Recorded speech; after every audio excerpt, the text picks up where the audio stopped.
Hi, welcome to the African Therapies Podcast, and this is episode number 23.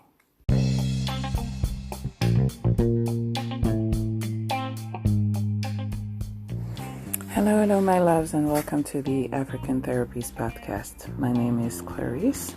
I am an intuitive coach, psychic, and sexual healer. On this channel, I'm here to reveal to you the secrets of African spirituality. I am sincerely convinced that with those tools and this secret knowledge, women will be able to take their power back and restore their life, their capacity and power to create the life that they want. And if you are in this journey, once again, welcome. If you want to go further with me, and if you think that the content that you find here is interesting, I deeply encourage you to click on the link below and to download a free guide that I've created and tailored just for you. It's a guide with 6 African rituals for the modern sister. That is actually a few of the rituals that were passed down to me from generations to generations and are rituals that were, in my family for, I can say, centuries.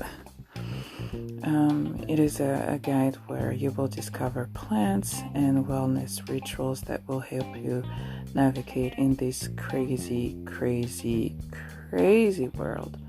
From stress to PMS, all of this will be souvenirs that you will be able to forget. But that's enough rambling. And let's start for today's episode.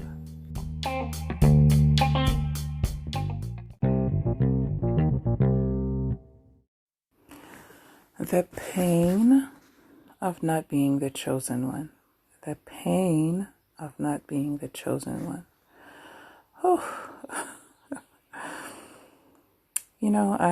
I was invited and inspired to do this episode because I received a message from one of my African Tantra queens.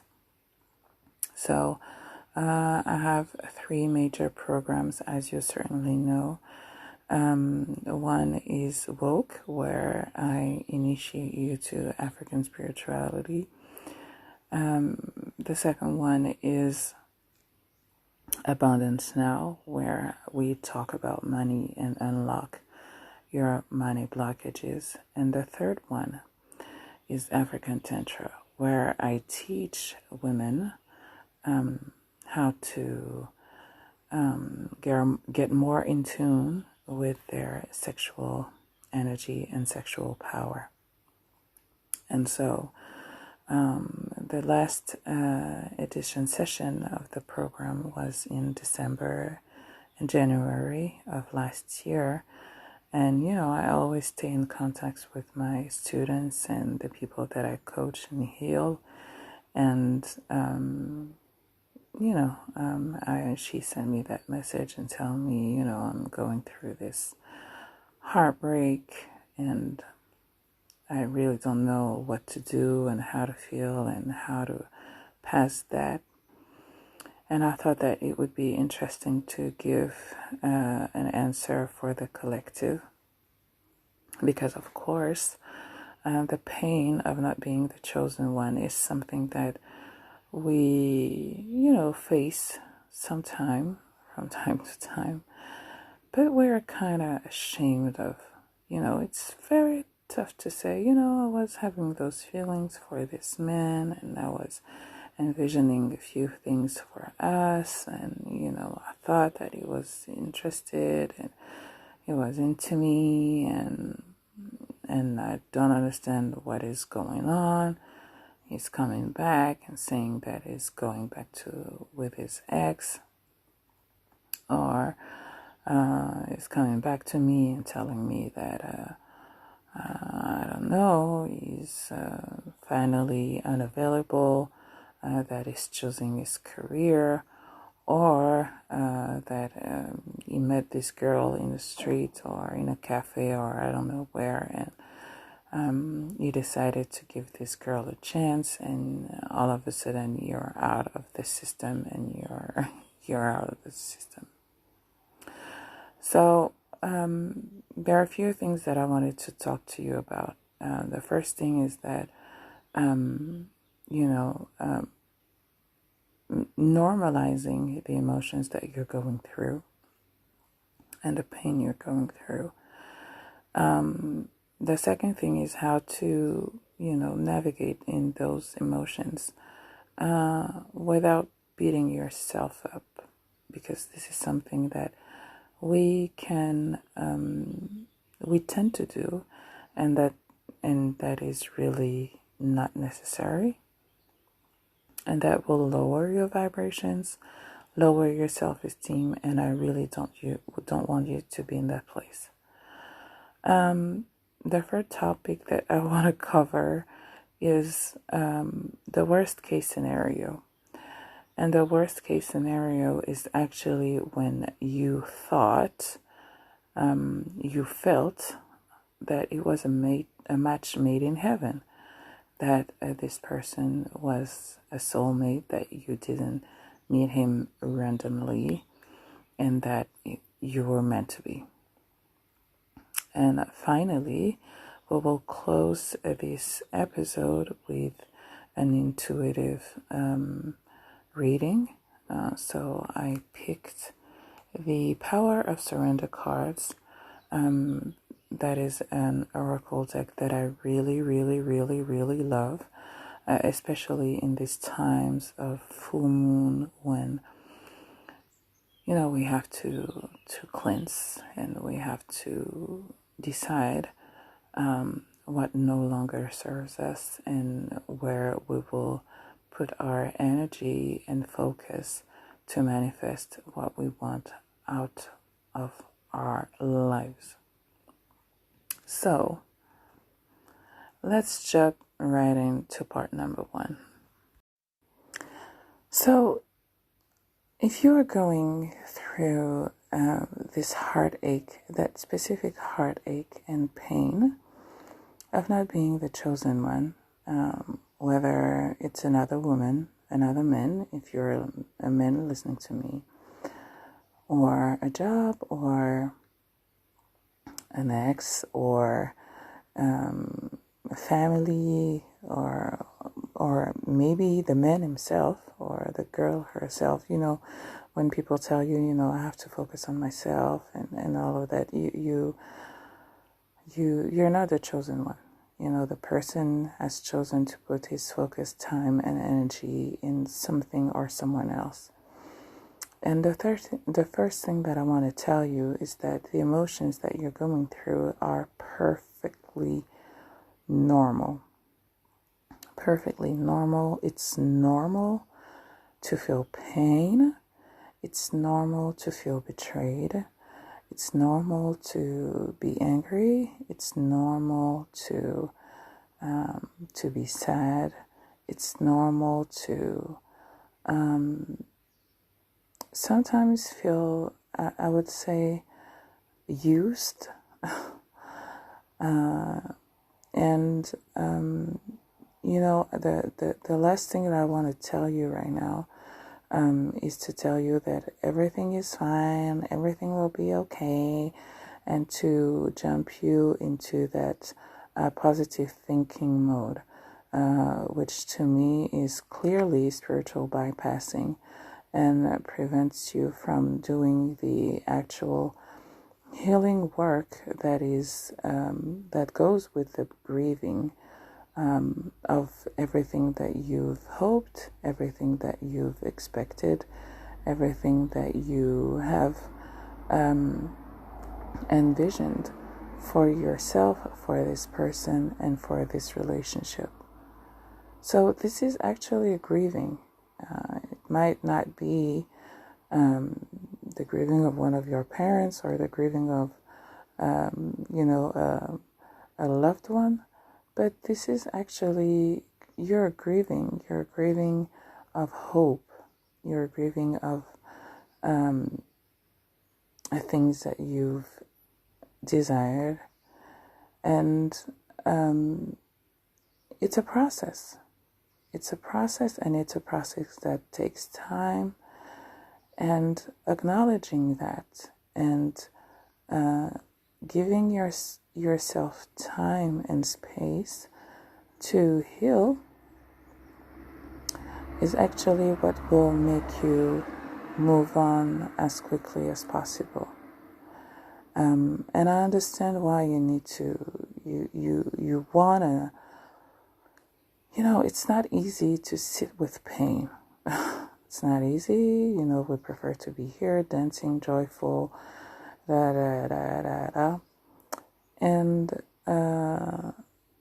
sometimes we will numb ourselves with food, sex, jump into a new relationship, work, whatever habit we are used to in order to avoid the pain we're going through.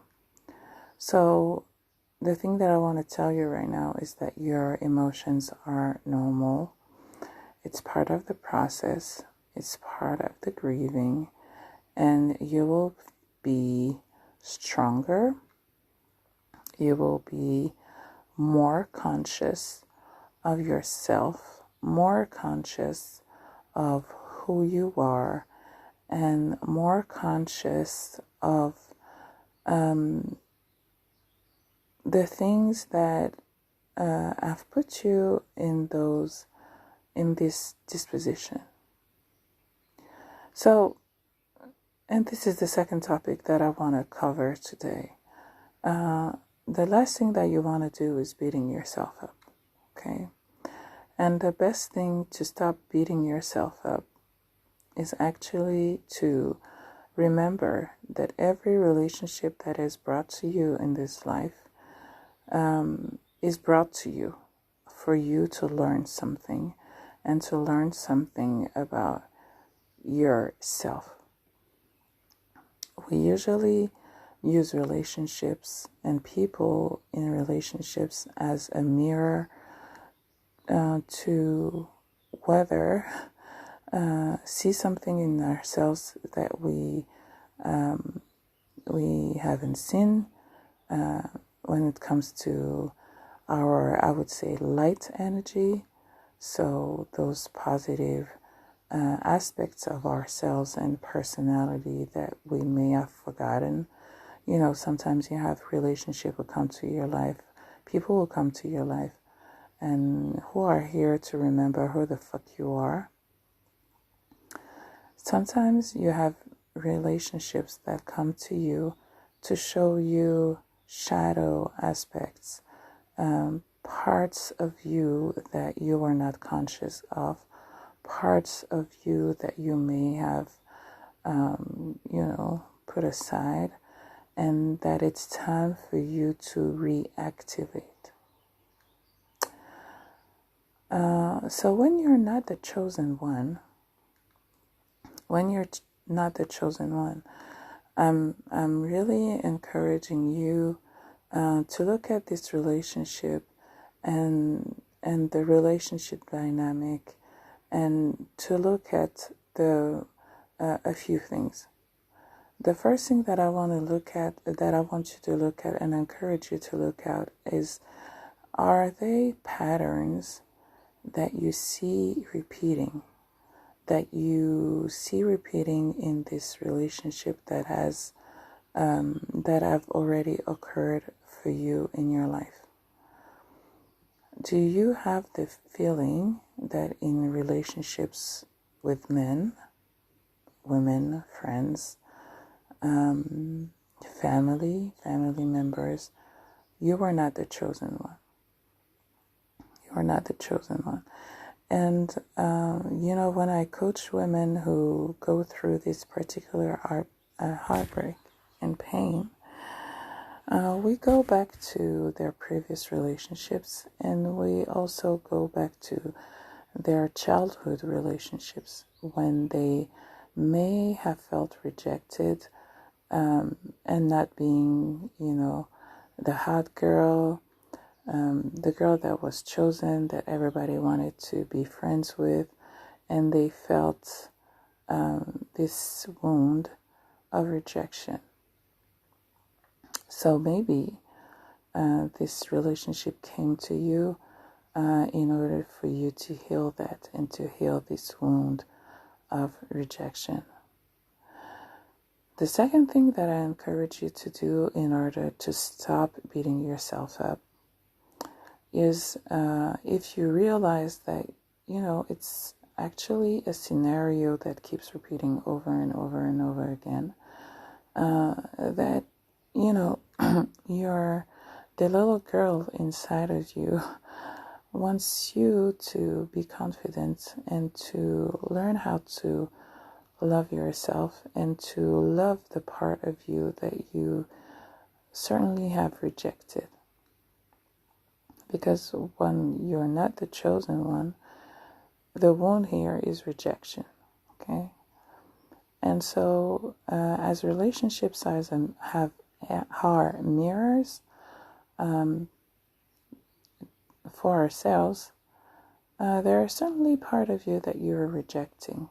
And I want you to, learn to see them and learn to acknowledge them and give them space and time. And if you're interested in doing this work with me, I would be more than happy to help. You can book a calorie reading with me where we'll be talking to the little girl in you and to your higher self. And we will see what were the events and that, where you felt rejected, and,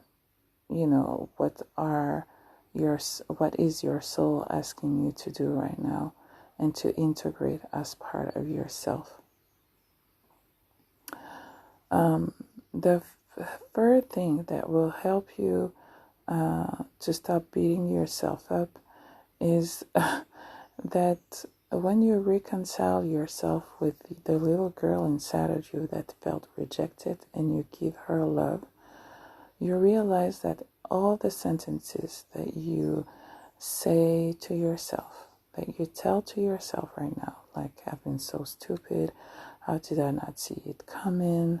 Why didn't I listen to my intuition from the very beginning? I felt that there was another girl, or there was another woman, or I felt that it was not completely available, or I knew that this man had low self-esteem. Why did I jump into that? Why did I believe in da-da-da-da-da-da?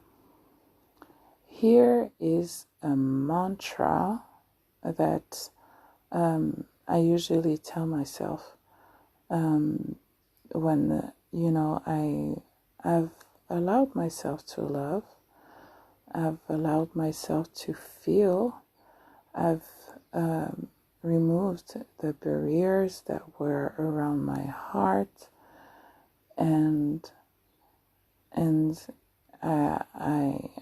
end up in pain because I don't, what I expected didn't occur, didn't happen, and the man chose somebody else or something else.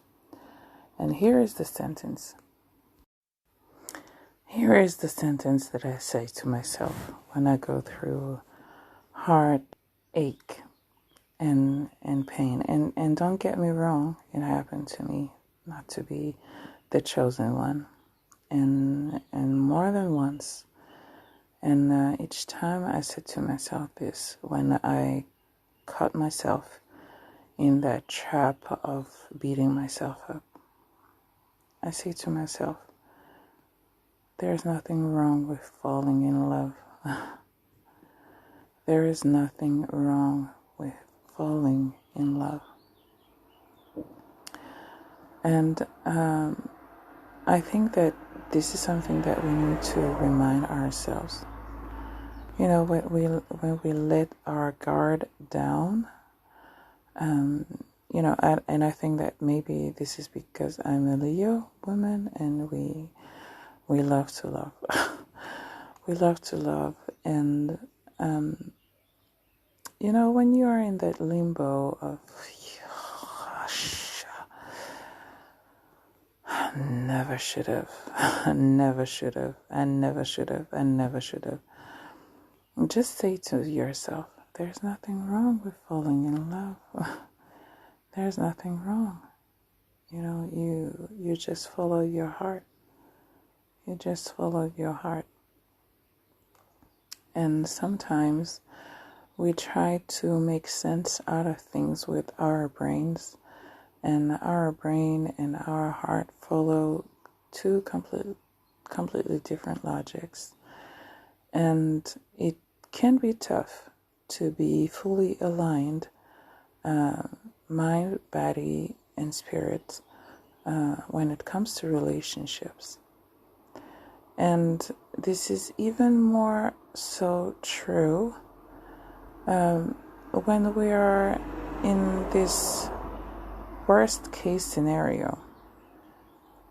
And to me, this is really the worst case scenario.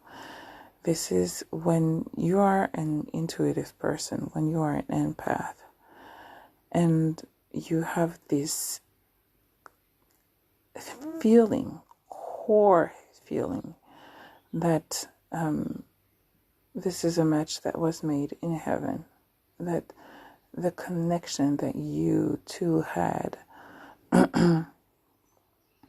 was meant to be, and that necessarily something will happen, and you start to project, when you feel connected with someone on a deep level, and that you can have those conversations that last forever, that you communicate and it's free, and it's, you can communicate freely and be yourself, and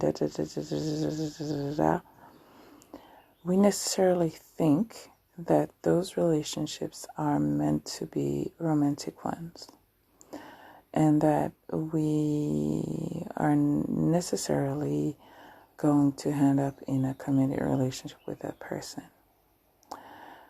And it took me a while to realize that soulmate connections, which I had a few in my life, men who came to me and with whom I felt this is not just random. This man was brought to me for a particular reason. And what has helped me in my journey, and this is what I encourage you to do, is to remain curious. To remain curious, and to use curiosity as a way to navigate in this relationship that you, this new relationship or this new person that comes into your life. And if you wake up every morning, you wake up every morning and you think about this person and you're like, well, why? Why? What am I supposed to be discovering? Why did my ancestors, my guides, and my angels make me meet this person? And you stay in the why, and you don't project. You will have the answers. You will have the answers, and you will be able to, I don't want to use the term use, but I don't see another word. Use this relationship, and not this person, but use this relationship as a way to magnify and amplify your relationship with your higher self and your relationship with spirit. And this is something that I really want you all to understand, because a lot of you are talking to me about this feeling that they have, that there is a shift in the way relationships are being lived currently. And it's true. Relationships are changing. I think that with this, since 2020, I haven't seen as much breakups and divorces as before in my life. You have to understand that we're changing the energy of the planet, and we are now in the age of Aquarius. And Aquarius is a revolutionary, is fiercely independent, and it's opposite polarity. And I don't like to use opposite because to me it's the same energy, but they are just at two different sides of the spectrum. It's Leo, and Leos and Aquarius are very independent. Very independent. They love fully, but they do things completely differently, and they don't want to be normal. And Aquarius is the sign of detachment, emotional detachment. And I think that we are going towards new types of relationships where we are more detached, and where we understand that relationships are here to help us grow in our spiritual journeys, to help us heal, and to feel love in a way that we can't do on ourselves. Sometimes you need help.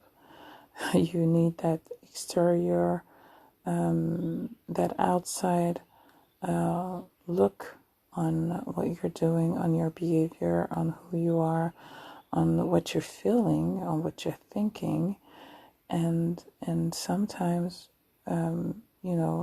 romantic relationships are the best way for spirit to help you see things that you can't see. Okay? So, what are the messages from the ancestors and guides for you? So, as I told you, I shuffled and took 3 cards from the deck, and here are the messages for you. The first message is surrender stubbornness.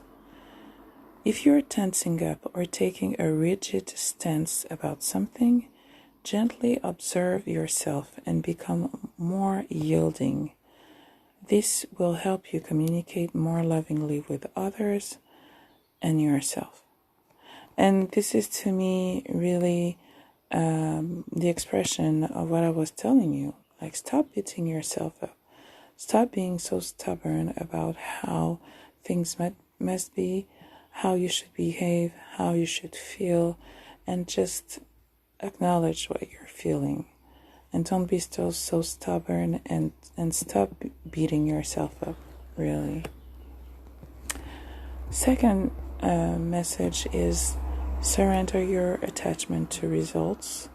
So here is the message. The formula for success is to do all you can to make these things happen, then let go of the results.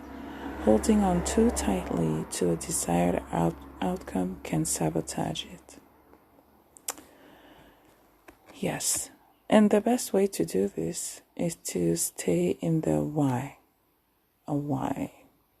so that you're not attached to a particular outcome or a particular result, and you just live in the moment, and you just live in the moment, learn what you have to learn, enjoy what you have to enjoy, experience what you have to experience, and that's pretty much it. Third message, surrender defensiveness.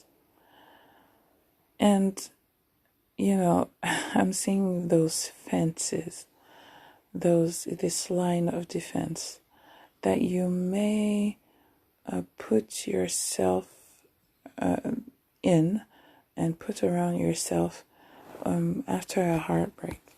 You know, we have this tendency, and which is pretty normal, to be defensive after a heartbreak and to prevent ourselves from being heartbroken again. And here is the message. Defensiveness is a sign of weakness. To communicate in a more empowered way, stay centered and hear someone out. Then offer a clear, non-defensive response. So I feel like I'm seeing someone having a conversation and being defensive. I'm seeing your conversation with this person telling you, I've chosen something else, someone else, and not allowing yourself to communicate your emotions and your feelings. And I would say that this is the best time for you to acknowledge your vulnerability and stop thinking that being vulnerable is somehow a sign of weakness. It's a sign of strength to be able to say, I'm not ashamed to show that I'm hurt.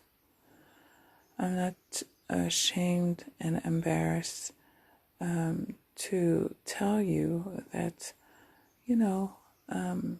what you did was very painful.